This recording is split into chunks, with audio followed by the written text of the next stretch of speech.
प्यारे साथियों, आप सभी का स्वागत करता हूं अपने एमआरएस स्टडी परिवार में। तो डियर, जैसा कि आपको पता है कि हमारा जो ये ऐप है, जहां पे आप ये वीडियोस देख रहे हैं, क्लासेस आप लोग परचेज किए हैं, तो आपको जो है प्रॉपर तरीके से एक प्रॉपर सीक्वेंस में सारी चीज़ें जो है बताई जा रही है ना? तो अगर आपको सेमेस्टर एग्ज़ाम अच्छे से क्वालिफाई करना है, तो आपको थोड़ा बहुत मेहनत तो करना पड़ेगा। क्योंकि अगर आप 7th और 8th सेमेस्टर में भरपूर मेहनत कर लेते हैं, एक एवरेज से ऊपर सीजीपीए लेकर आ जाते हैं, तो आपका जो पहले यानी 1 to 6 तक आपने क्या स्कोर किया, वो मायने नहीं रखता है। बहुत ज़्यादा जो है वेरिएशंस आपको जो है आपके सीजीपीए में देखने को मिल सकता है, लेकिन उसके लिए आपको मेहनत करना पड़ेगा भाई अभी। क्योंकि 7th और 8th सेमेस्टर आपका एक ऐसा सब्जेक्ट है जिसमें इंटर्नशिप और प्रोजेक्ट अच्छा खासा नंबर आपको देगा। सेमेस्टर एग्जाम से ज़्यादा इम्पॉर्टेंट है आपका इंटर्नशिप और प्रोजेक्ट। प्रोजेक्ट और इंटर्नशिप में जितना ज़्यादा से ज़्यादा नंबर आप ला सकते हो, उतना ज़्यादा से ज़्यादा बेटर आपके लिए होगा। प्लस सेमेस्टर एग्जाम भी आपके लिए इम्पॉर्टेंट है। सेमेस्टर एग्जाम इम्पॉर्टेंट इसलिए है क्योंकि आपका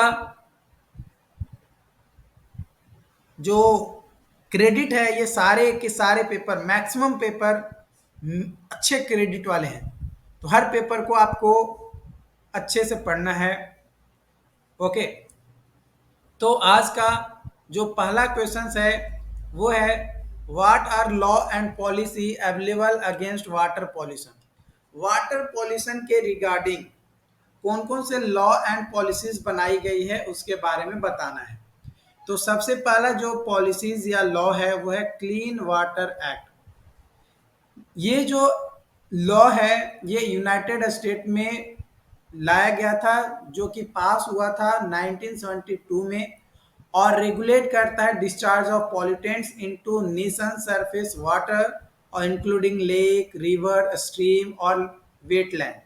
ये स्टैब्लिश करता है एक basic structures for regulating discharge of pollutants and require permits for any discharge of pollutants from a point source into navigable waters, जो navigable water है उसमें। The act also sets water quality, water के quality को भी set करता है, standard for all contaminants in surface water. ऐसा नहीं है कि पानी एक जगह इकट्ठा कर दिए और वो हमारा सरफेस वाटर को कहीं ना कहीं कंटामिनेट कर रहा है, तो उस क्वालिटी को भी हमें सेट करना है। ये क्लीन वाटर एक्ट के अंतर्गत बताया गया। उसके बाद दूसरा लॉ एंड पॉलिसीज है सेफ ड्रिंकिंग वाटर एक्ट। जो सेफ ड्रिंकिंग वाटर एक्ट है ये भी एक फेडरल लॉ है, जो कि इनेक्ट किया गया था 1974 में, और इसमें अमेंडमेंट लाया गया था 1986 में एंड 1996 में। ये प्रोटेक्ट करता है पब्लिक हेल्थ को bye regulating national water drinking water policy. ये सेट करता है standard for drinking water quality और इस्टेब्लिश करता है requirements for water system protection, monitoring and reporting. इसके बाद है national pollutant discharge elimination system. ये परमिट करता है एक प्रोग्राम को अंडर क्लीन वाटर एक्ट के तहत, जो कि रेगुलेट करता है point source discharge of pollutants into navigable water. जो परमिट प्रोग्राम है ये इंक्लूड करता है limitations on the type and amount of pollutants that can be discharged and monitoring and reporting requirements. Resource Reservation and Recovery Act, ये federal this federal law enacted इन 1976 और amendment किया गया था 1984 में। ये रेगुलेट करता है डिस्पोजल ऑफ हजार्डस वेस्ट को और रिक्वायर करता है proper management of hazardous waste and from their generation to final disposal. जहाँ से वो जनरेट हुआ है और जहाँ जब तक फाइनल डिस्पोजल हुआ, वहाँ तक प्रॉपर मैनेजमेंट कैसे किया जा रहा है हजार्डस वेस्ट का, इसके रिगार्डिंग ये जो लॉ है resources conservation and recovery act ये जो है आपका लाया गया। Comprehensive Environmental Response, Compensation and Liability Act. This is a federal law that was enacted in 1980 to address the clean up the hazardous waste site। जो hazardous waste site है उसको clean करने को लेकर एक एक्ट जारी किया गया था जो कि है comprehensive environmental response compensation and liability act. The law establish the framework for clean up the site, है ना, क्लीन अप करने के लिए साइट को contaminated with hazardous waste and imposes liability on those responsible for contamination। इसके अलावा आपका है water pollution act control act.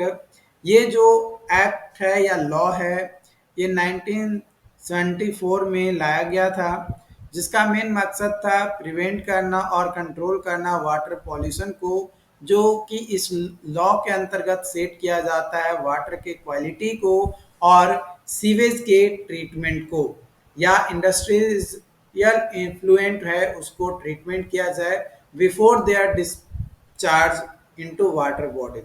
Water bodies में डिस्चार्ज करने से पहले यानी गिराने से पहले इंडस्ट्रियल इफ्लुएंट या सीवेज का प्रॉपर ट्रीटमेंट किया जाए ताकि जो वाटर का क्वालिटी है वो स्टैंडर्ड मेंटेन रह सके हमारा। इसके बाद आपका एक्ट है water prevention and control of pollution act. ये लॉ इंडिया में लाया गया था 1974 में जो कि प्रोवाइड करता है for prevention and control of water pollution. The law establishes the central pollution control board and state pollution control board to monitor and control water pollution. Okay, इसके बाद अगला क्वेश्चंस आपका आज का दूसरा क्वेश्चंस है। क्वेश्चंस बोला जा रहा है कि Bhopal disaster law suit raised complex legal and political issues starting from choice of forum to interim comprehension to compromise judgment and finally review the settlement discussed in brief। जो भोपाल डिजास्टर था जो कि अकर हुआ था दिसंबर 1984 में, ये one of the worst industrial accident था history में जो कि टॉक्सिक गैस लीक होने के कारण से हुआ था जो कि यूनियन कार्बन पेस्टिसाइड्स प्लांट में इन भोपाल में जो कि इंडिया में है, caused the death of thousands of people and left many more with long term health problem। हजारों की संख्या में लोगों की मृत्यु हुई और कई सारे आदमी अब मतलब लंबे समय तक का स्वास्थ्य में प्रॉब्लम मतलब हेल्थ प्रॉब्लम जो है देखने को मिला। Disaster raised complex legal and political issues particularly with regard to legal and aftermath and comprehension for the victim। Following issues कई सारे इश्यूज हैं जो कि आपका पहला इश्यूज है choice of forum. The first issue was which court should hear the case। Union Carbide, American company that owned the plant, argued that case should be heard in United States, while Indian government and victims' lawyers wanted to case to heard in India। Ultimately, case was heard in India, but this decision was controversial। जो plant लगाया गया था ये American company के द्वारा लगाया था गया था, लेकिन जब एक्सीडेंट हुआ डिजास्टर हुए तो इंडियन गवर्नमेंट का कहना था कि इंडिया में केस लड़ा जाए और जो भी विक्टिम लॉयर्स थे उनका, लेकिन यूनाइटेड स्टेट का कंपनी था अमेरिका का तो उसका कहना था कि यूनाइटेड स्टेट में लड़ा जाए। हियरिंग तो ऐसे फाइनली इंडिया में ही हुआ, लेकिन इस डिसीजन को लेकर कई सारे कंट्रोवर्शियल डेवलप हुए।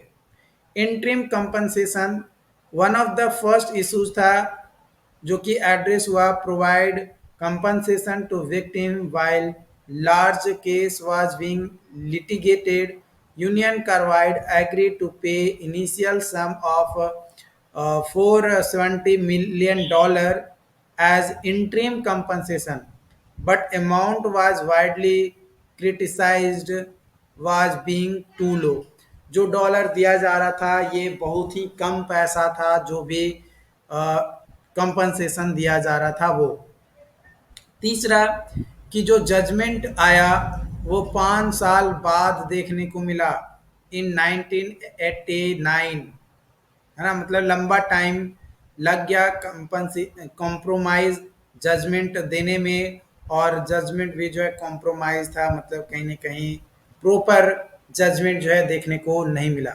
इसके अलावा रिव्यू ऑफ सेटलमेंट अगर बात किया जाए तो इंडियन सुप्रीम कोर्ट अप्रूव किया settlement between union carbide and victim के बीच में, जो कि लंबा टाइम लगा 2010 में देखने को मिला, यानी लगभग 30 साल बाद, जो कि victim date increase the total compensation for 70 million.